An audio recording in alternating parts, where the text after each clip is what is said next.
নিজের একটু ভুলের কারণে নিজের শখের বিড়ালটাকে নিজ হাতে মেরে ফেললাম। সেই ছোট থেকে বিড়ালটাকে পাইলা এত বড় কইরা নিজ হাতে কবর দিয়ে দিলাম। যেই জিনিস শখের সেই জিনিস বেশি দিন থাকে না, একদম বাস্তব কথা। মানুষে বলে না, যেই জিনিস শখের বেশি সেই জিনিস বেশি দিন থাকে না।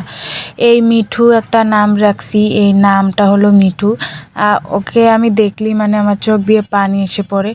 প্রায় 2 থেকে 1.5 বছর ধরে তারে পালতেছি। একদম কোনো একটু অসুখও হয় না, কিছু হয় না। একটা ভালো বিড়াল। সামান্য একটু ভুলের কারণে আমার এই মিঠু মারা গেছে।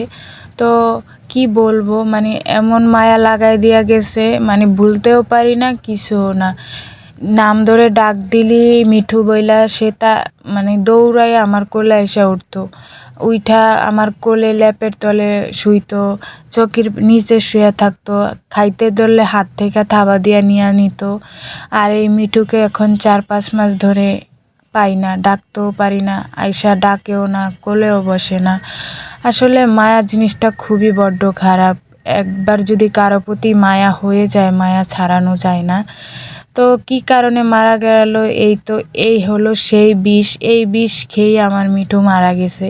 তো আমাদের ঘরে চায়না তেলাপোকা ভরে গিয়েছে চোখের নিচে, মানে চায়না তেলাপোকা দিয়ে ওষুধটা দিয়েছিলাম। এই মিঠু যে এই ওষুধ খাবে আমি ভাবতেও পারি নাই। তারপরে তার ওষুধ দিয়ে আমি ধুয়ে দিছি, মানে তেলাপোকা মারার জন্য। এই মিঠু যে খেয়ে নিবে আমি ভাবতেও পারি নাই। তো রাতের বেলা আমি তাদাম টোকাইছি, পাই নাই, বাইরে চলে মানে যায় ওষুধ খায় মইরা পইরা রয়েছে, আমি এটা ভাবিও না। পরে সকালে উইঠা দেখি আমাদের ঘরের পাশে আমাদের বাড়িওয়ালা আন্টির মানে বাসার পাশে মইরা রয়েছে। তো কি করব, তারপরে কবর টবর দিয়ে দিলাম।